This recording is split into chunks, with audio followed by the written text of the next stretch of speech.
নমস্কার বন্ধুরা, আমি ঝিমলি আবার নিয়ে চলে এলাম নতুন একটি ভিডিও।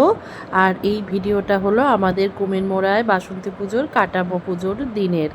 তো চলে গিয়েছিলাম সকালবেলায় তাড়াতাড়ি করে তৈরি হয়ে কুমিরমোড়াতে। তখনও গিয়ে ভাবলাম যে হয়তো পুজো হয়ে গেছে, কিন্তু গিয়ে দেখলাম না, ঠাকুরমশাই সবে এসেছেন।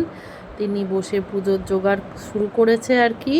আর অন্যান্যবার আমি জোগাড় করি, কিন্তু এবারে তো আমাদের যেহেতু 1 মাস হয়নি বলে, তো সেই জন্য আমি কোনো জোগাড়ে হাত দিতে পারিনি।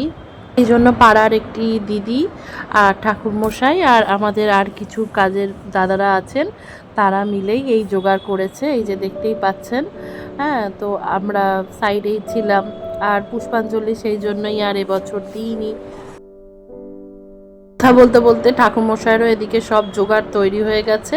এবার ঠাকুরমশাই পুজো শুরু করছেন।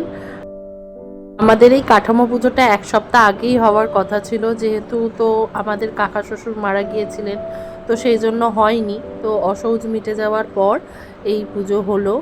তো আজ থেকেই কাজ কাজ শুরু হয়ে যাবে আর কি। কাঠামো পুজোর এই মানে ঠাকুর তৈরির সব কাজ আর কি শুরু হয়ে যাবে। তো আর কি এরপরে আসছে আরও নতুন নতুন সুন্দর সুন্দর বাসন্তী পুজোর ভিডিও।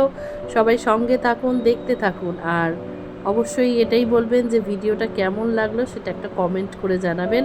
ভালো লাগলে সবাই জানেন, একটা লাইক, শেয়ার, সাবস্ক্রাইব।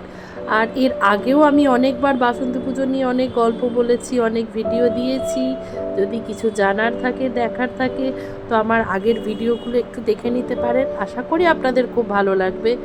তো এই করেই পুজোটা শেষ হয়ে গেল।